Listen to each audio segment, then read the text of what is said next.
Happy Wednesday, everybody. Hope you're doing well. Today is Wednesday.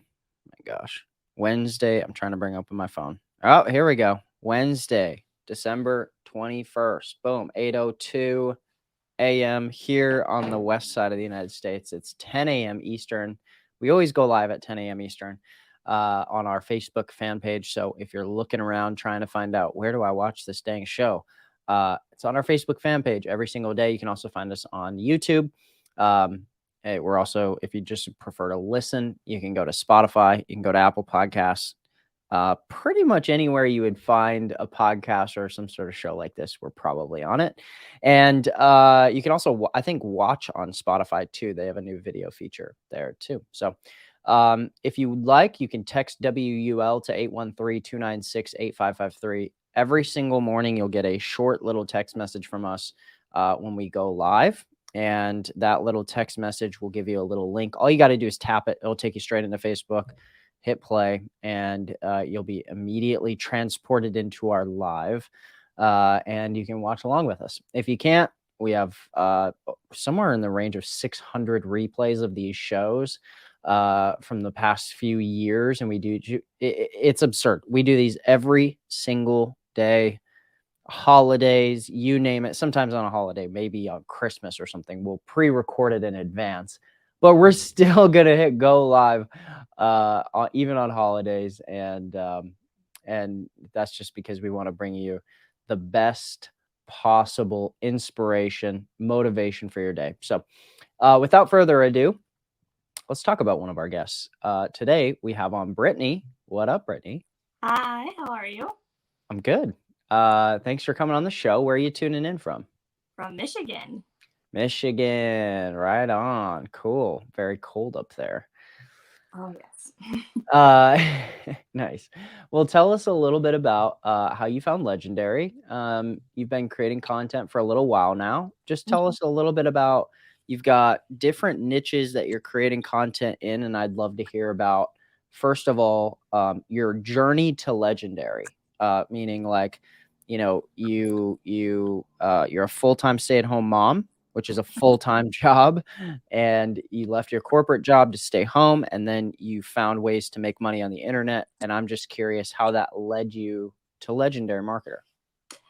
Well, yeah, so when my daughter was born, I originally went back to work for a couple months. I was like crying every day. I hated it, hated being away from my daughter. It was never a plan to be a stay-at-home mom. I was very much into money, my degree's in finance. So like I really, enjoy money. Who doesn't, right? And then I made the difficult decision to be home with my child, which then our income got cut in half. And I was like, man, I really don't want to sell the house. I got to find ways to make up some of that income. And I started, scouring the internet for things that I could do. I really got into content creation because I really loved, as a stay-at-home mom, I was just loving being a mom. I wanted to share my motherhood experiences with other people. And I realized a lot of stay-at-home moms are lonely. And I started building a community of other stay-at-home moms and sharing, our life and activities we can do at home when we're, when it's winter and it's cold for 6 months. How do we entertain these kids? And, starting building a community with that. And then I'm like, okay, well, I'm starting to get little tiny nuggets of money from content creation. How can I further this? So, then I started trying to make an Etsy store and selling, shirts and hats and stuff appealed towards moms. And that did okay. I started getting the hang of that, but I'm like, I know I can do more. And I stumbled across on TikTok, Emily, who's I know has been on the show and is like a big, a great affiliate, and she inspired me, and I was like, oh, this is really cool. I want to check this out. And so I checked out Legendary. I was sold after the first video. I was familiar with affiliate marketing, but I always did the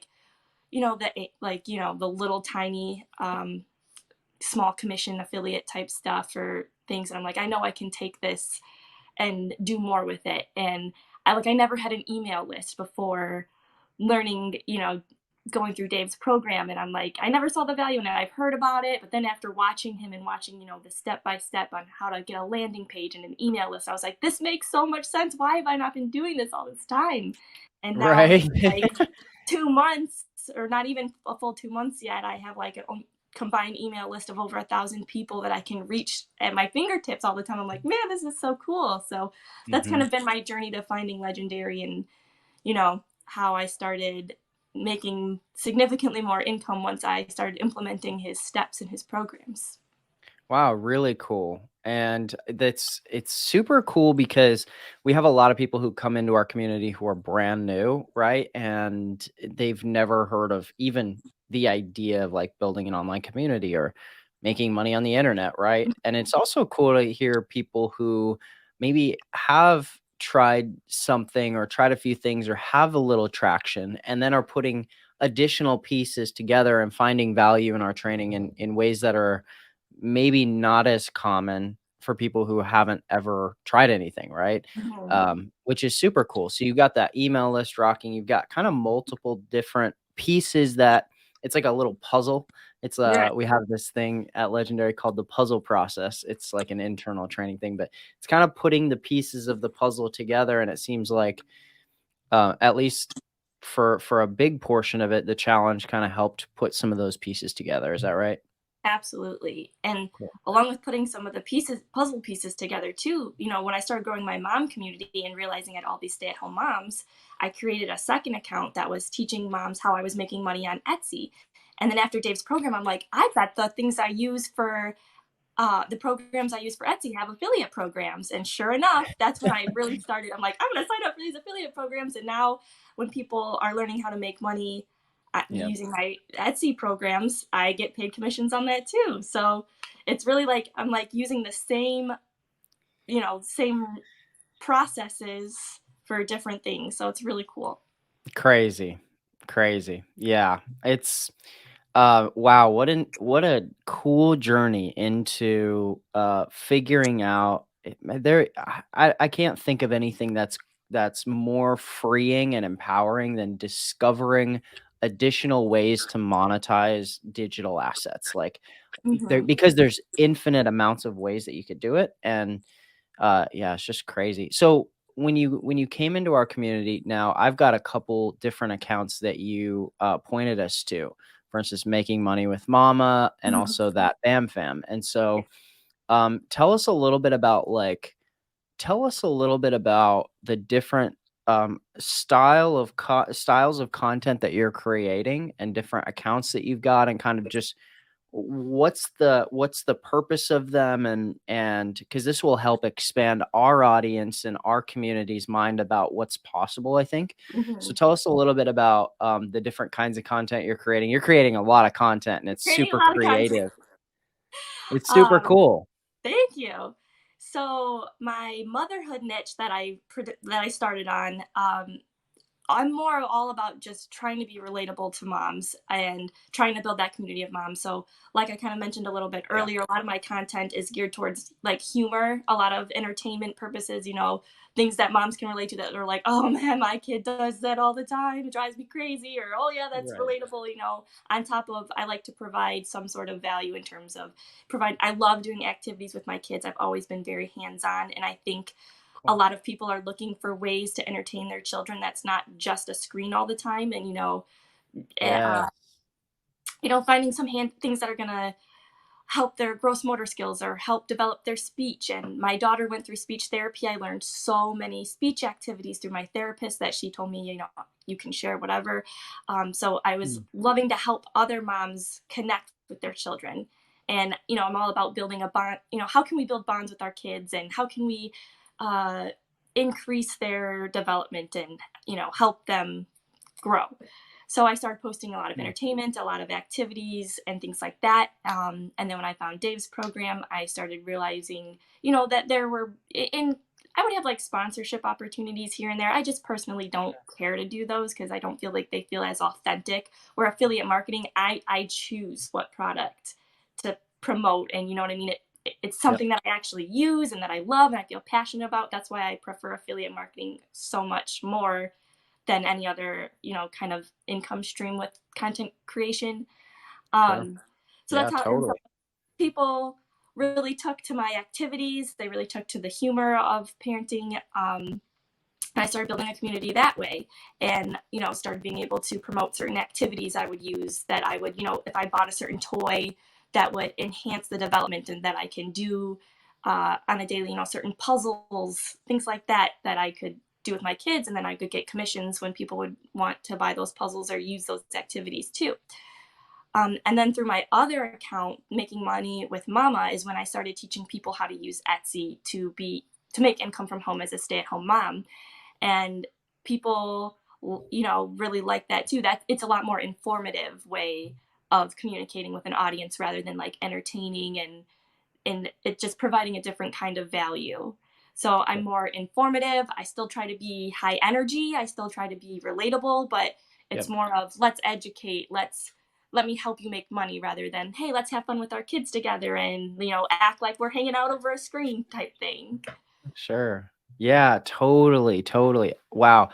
And I don't have any kids, but we've been thinking about having kids, my wife and I. And also I have 8 nieces and nephews. Oh. And so while I'm not a parent, I get the struggle of like creating meaningful time and meaningful experiences with kids outside of just screens and TikTok and YouTube, TV show celebrities, Right. and all of that kind of stuff.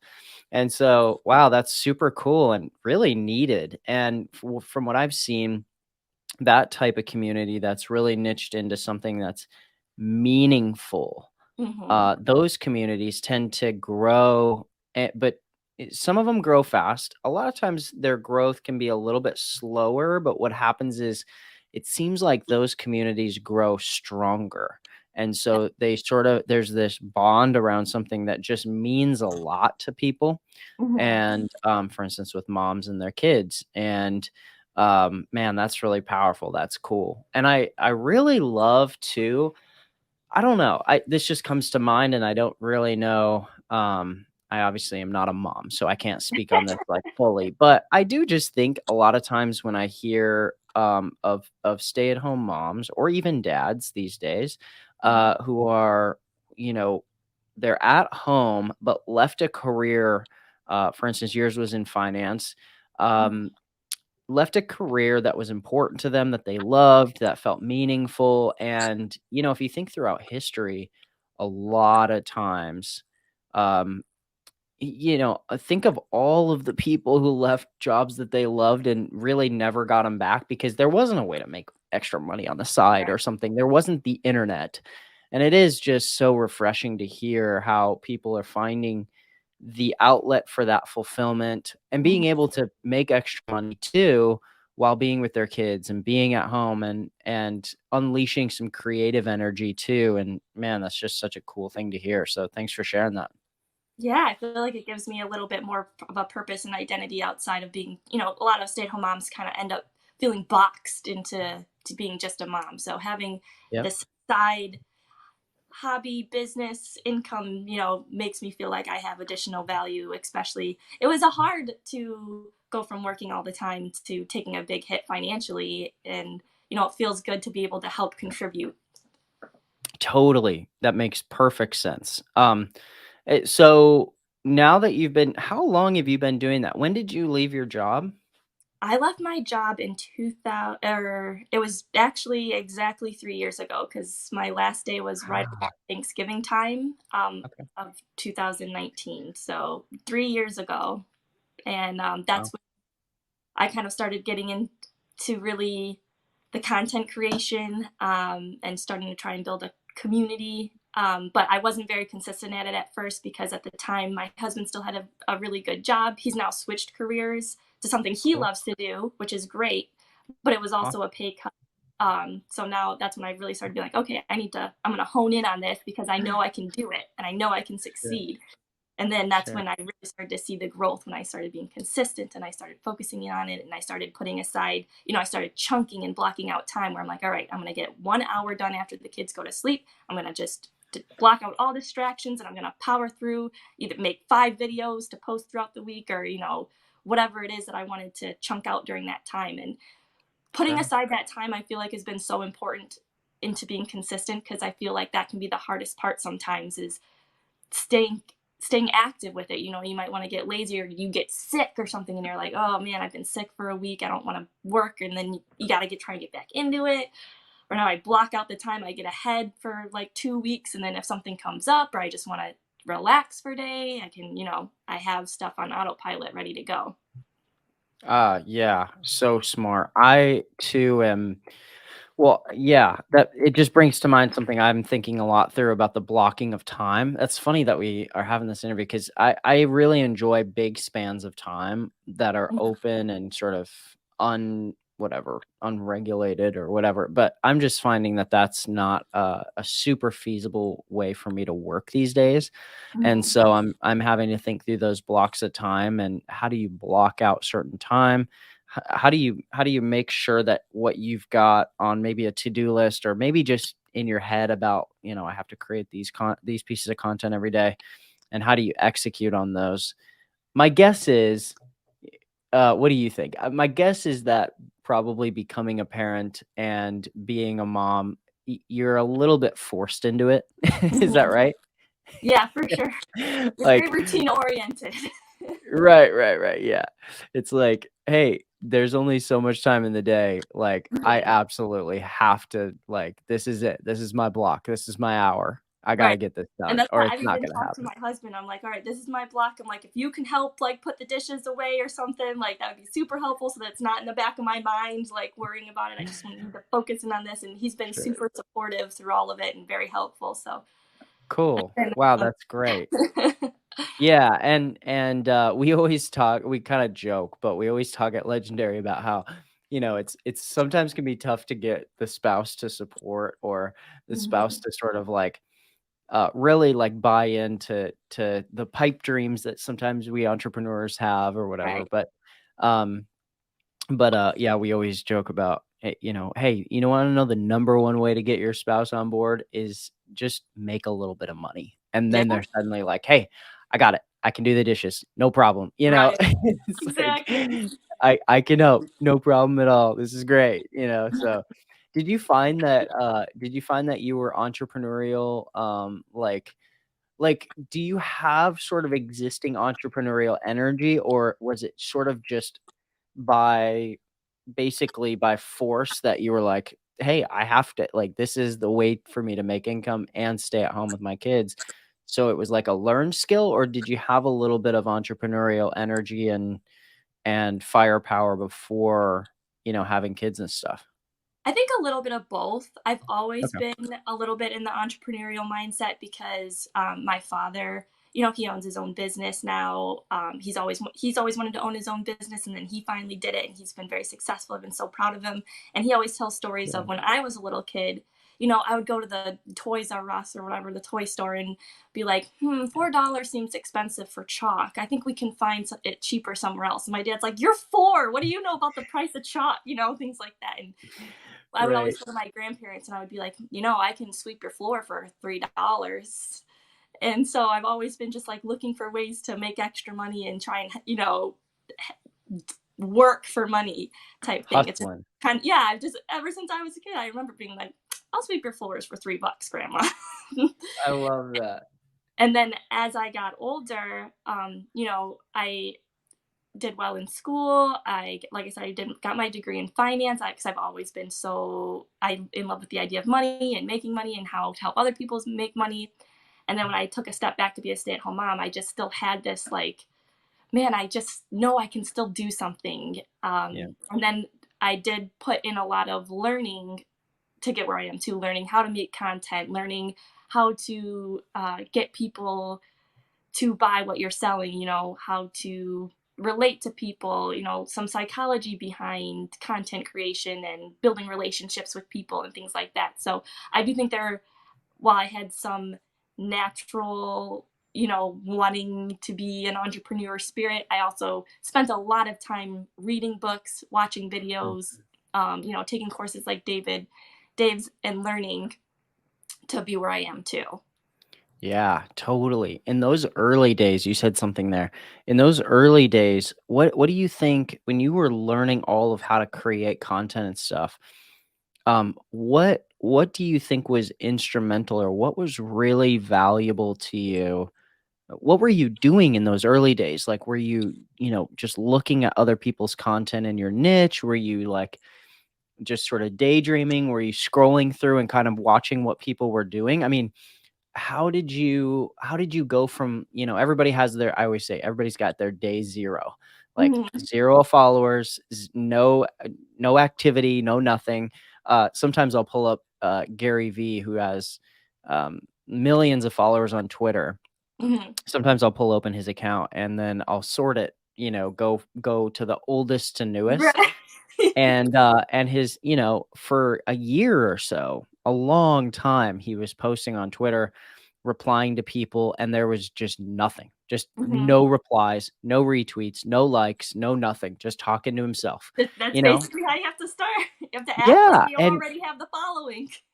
and so when you had that, what were you doing? What do you, if you could look back and say, here's a few things that were really helpful that I did, or that I discovered in the early days to start growing my following and creating valuable content. What did you do, or how would you summarize that for people here? Because a lot of people who are tuned in, y'all can let us know in the comments if this is you, are beginning to wonder. They just created a TikTok account. They're like, kind of like, okay, I'm gonna hit post on this first video. I have no idea what the hell I'm doing.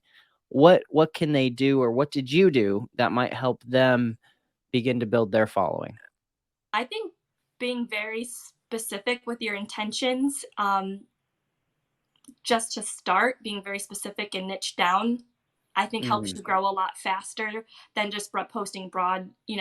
When I first started posting, I'd post videos of my dog, I'd post video of my kids. Like, I just want to be like, oh, I'll just post about my life. Like, sure. no one really cares that much about what I'm doing.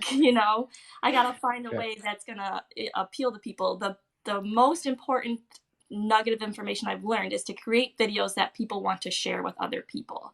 And Mm, that's what's gonna push you in the algorithm. When people are sharing your content, it's telling the algorithm that this is a great piece of content. People are sharing it with their friends, people are sharing it with their family, and they're gonna keep pushing you to more and more people because they think that this is a great piece of content. So providing some sort of information, that people are going to be like, oh, this is a good piece of information. I'm going to save this for me to watch later. That's an engagement mm, that TikTok, Instagram, Pinterest, whatever social media that you're using, when you say, oh, I need to save this for later because I need to come back to this, it's telling that social media platform this is a valuable piece of content because it's engagement. Someone yes. saving your is engaging. If I'm posting a tip for baby sleep, in my motherhood niche, people are like, oh, I need to send this to my friend who's struggling with their child right now. And they send it to Right. that person. Engagement, something that elicits a Right. response, you asking a question. What do you struggle with when it comes to parenting? And people commenting shows engagement. So anything that you can do to elicit a response, and you want to be quick and to the point. You don't want to have these long breaths of in silence. You want to make sure people's attention spans are this big these days. You need to get to the point. You need to make it fast, and you need to, Right. you know, end it on a quick note so that people don't click off your video before, you know that, again, the algorithm sees if someone watches the video in completion, that's a thumbs up in the algorithm's view. So don't be like Yeah. dragging out the end. You want to end quickly so that it goes back to the beginning and you're like, all right, that's a full watch. Bingo.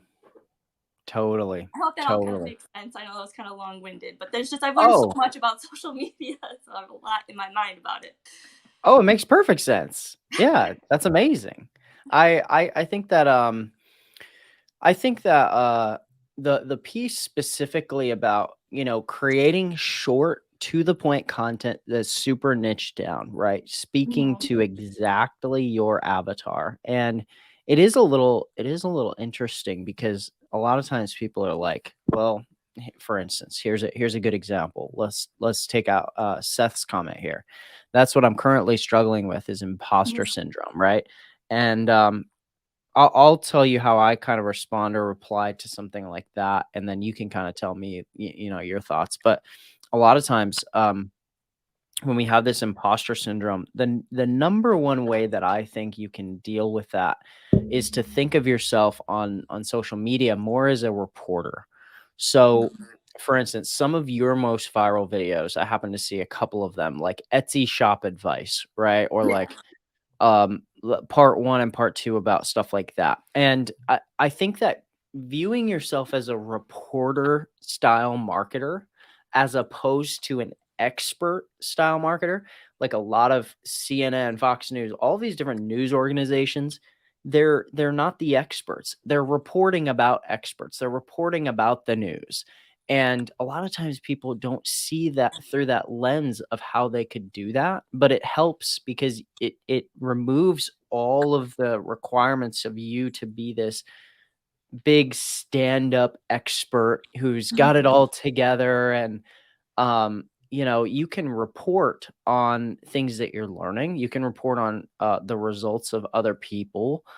For instance, like if I was in a weight loss company or something and I was promoting some sort of weight loss um, recipe guide or something on 10 foods not to eat if you want to lose weight fast.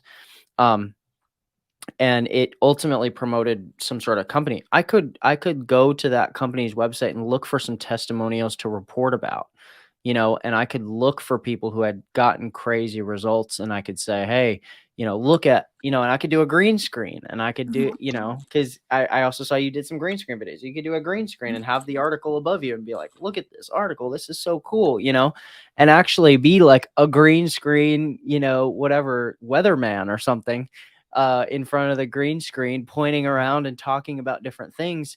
And honestly, that's what people love, and the kind of content that goes really viral nowadays anyway is like people Mhm. love seeing green screen people talking about current events, talking about what's going on in the world.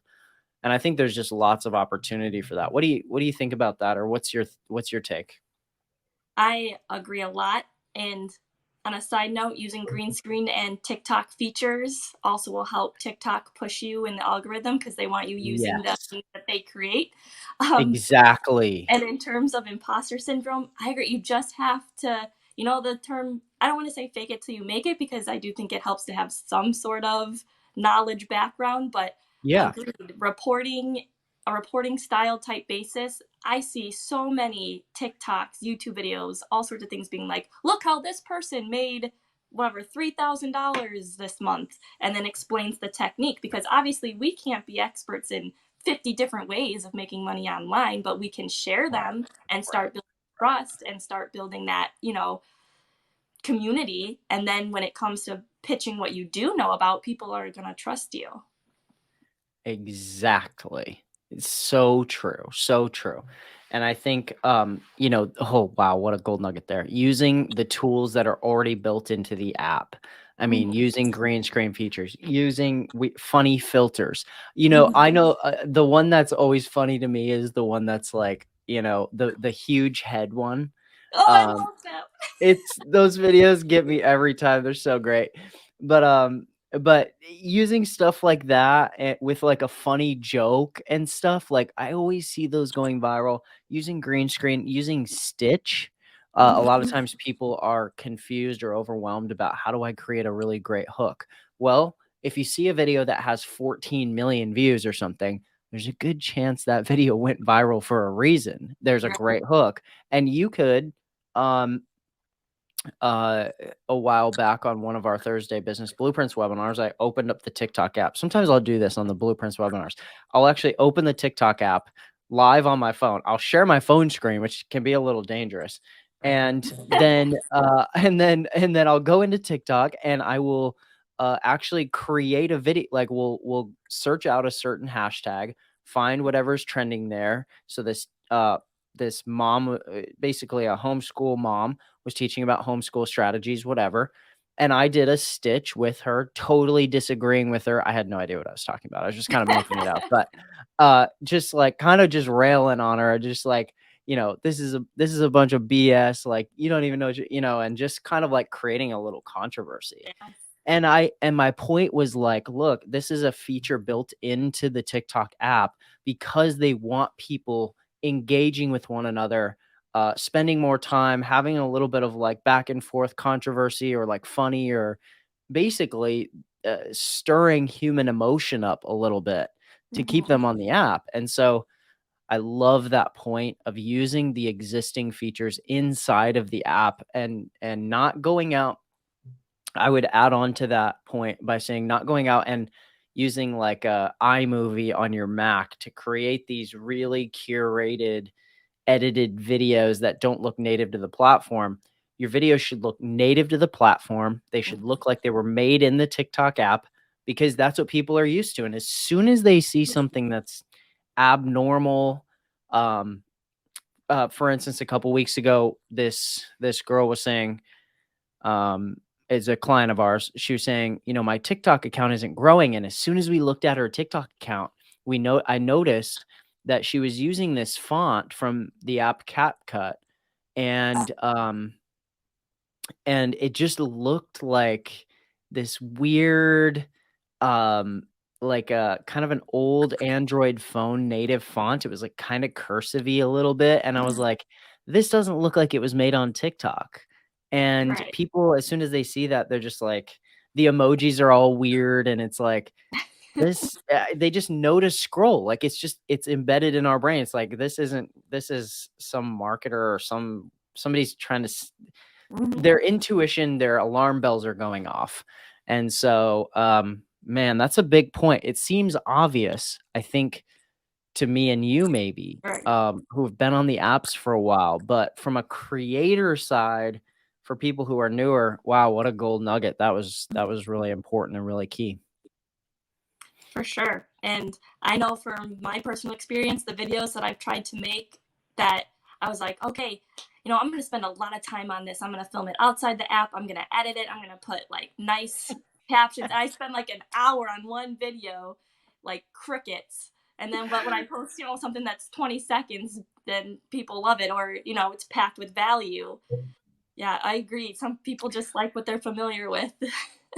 For real. And I can't even tell you how many people we've interviewed and talked to, or people at the mastermind that we've interviewed, people who've earned six figures online, Mhm. and all of them say that same thing. They're just like, yeah, every single video I've ever made, it took me like, an hour or 2 hours to create, and I was like, "This is gonna be the one. I've curated all Yeah. these pieces, I put them all together, this is gonna be it," and it's like 100 views, and Yeah. they're like, "This is my least viewed video I've ever put out," and then, a 10-second stupid video with, like, they're washing dishes or something, right? And it's just like, 3 million views, and it's just like, "Come on, what?"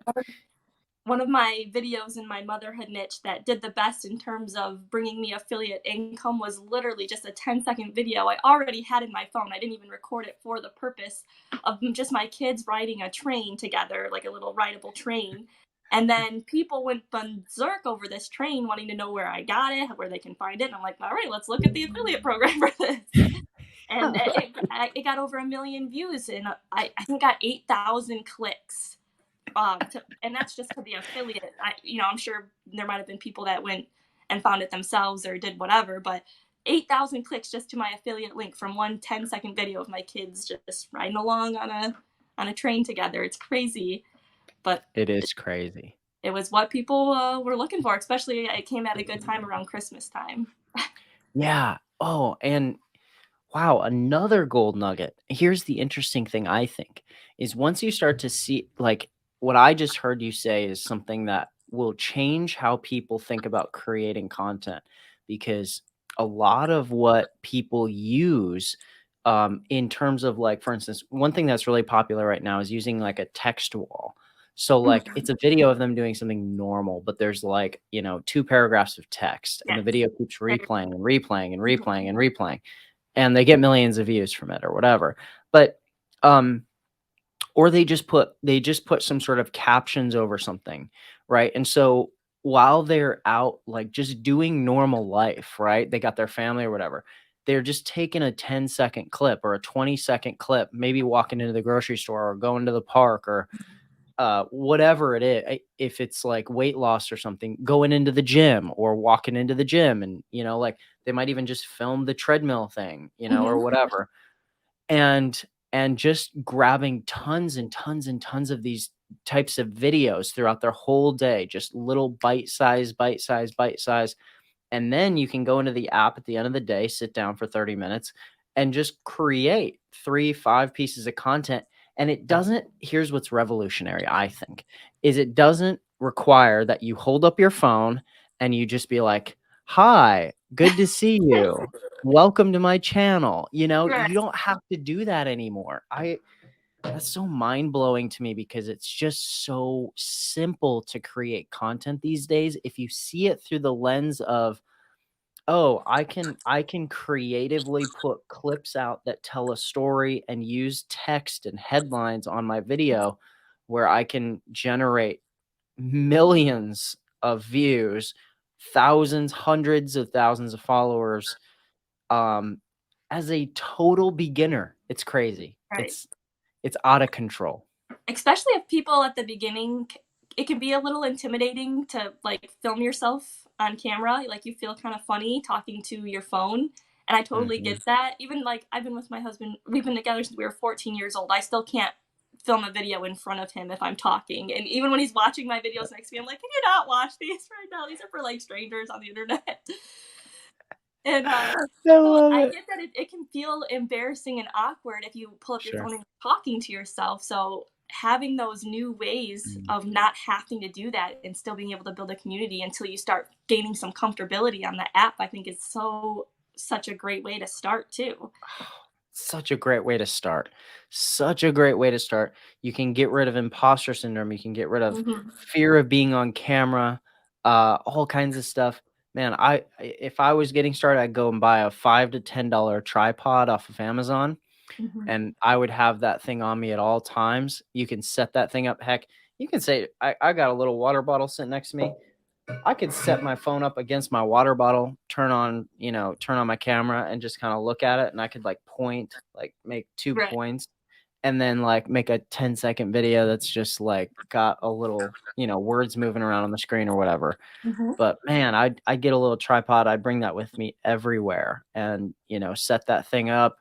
Uh, Whether I'm walking by the gym or I'm walking by the pet store, if I'm in the dog niche or something like that, Right. or whatever it is, and I'd just be filming little bite-sized pieces nonstop where it doesn't have to be perfect clips, they don't have to be super curated, all of it just Provide the filmed value. on my phone. Right. As long as you provide value, people are interested.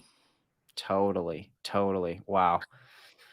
Um, Geez, Brittany, this has been really great stuff, and I'm actually grateful for all of the stuff that you stirred up in my mind. I'm like, holy crap, there is so much good stuff here, and I'm glad that I'm glad that you got to share that on today's show for everybody.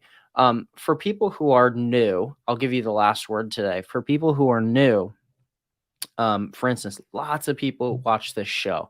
William's on here, Seth's on here, Paula's on here, April's on here. Lots and lots of people watch this show just as they're getting started, Mm-hmm. and they're sort of like wondering, wonder if this is possible for me. Wonder if I can figure out how to build an audience, and a following that would follow me, and maybe more importantly, could I turn that into money? Mm-hmm. Could I actually pull that off? What would you say to those people, or what do you say to those people, um, as they're just getting going? I would say so many people cut themselves short on their capabilities. They think they don't have the right confidence, they don't have the right look, they don't have the right relatability. You are likable. You can do this. You have so many tools at your fingertips. There's so many different type of people that will love you, that will engage with you, that will love what you have to bring to the table. You don't have to be self-conscious, just start doing it and don't be afraid of, there's always going to be those kind of trolls out there, but don't let them get to you. You are likable, you are capable of it, you deserve it. you know just start. Like there's so many tools, and so many different niches that you can make money. I've looked at tons of different affiliate programs when trying to expand into different niches, and there's just so much potential to make money in any niche. You don't have, if you're interested in anything, if you're interested in crafts, if you're interested in do-it-yourself things, if you're interested in motherhood, if you're interested in animals, sports, there's affiliate programs for it all, and there's people that are interested in you and what you have to say about it. So don't cut yourself short. Know that you're worthy. Know that you're likable. Know that you're relatable. Don't be like, I'm not interesting. You are interesting. And that's what I would like to share with every single person wondering if they should do it. You should. Wow. Okay, I can't say that better. That was really great, and thank you for that. I hope that's motivating. That's motivating as hell. Yeah, I literally just I sent a message over to our team. I said, "Hey, make sure you rip this little sound bite. We're gonna make this into a reel and post it in our group because I want to make sure that our whole community hears that."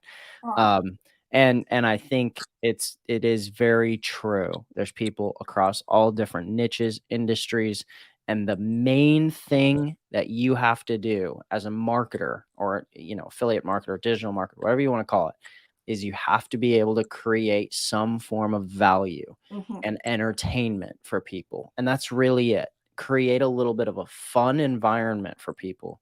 And that's what people are really looking for. Fun, but also, is there some value there? Is there something I can get from this? You create those things, that good kind of positive energy. And man, any niche, any industry, you can build that following and then figure out, how do I monetize this? But the first thing is, am I connectable? Am I attachable? Can people watch my content? Are they going to follow me? Figure that out. And then I think the pieces kind of fall in place. Then you'll find the 15-day challenge and figure out how to monetize it even better. Right. Man, thank you so much for coming on the show. This was great. And I know you came on short notice, so thank you even more so for that. And yeah, stay in touch. We'd love to hear back from you in a couple months. If you want to reach out, you can respond to Roxy via email, and we'd love to just have you back on the show. That would be super cool. Well, thank you so much for having me. It's been very fun. Cool. Awesome. Well, have a good rest of your day. All right, you too. See ya. Okay, you can follow Brittany on TikTok. It's Making Money with Mama. You can also follow Brittany on Instagram at thatbamfam. And go give her a follow. Let her know you found her on Wake Up Legendary. We'll be back here tomorrow, same time, same place, 10 a.m. Eastern. We've got another guest lined up. We're ready to rock. We'll see you back here on Thursday.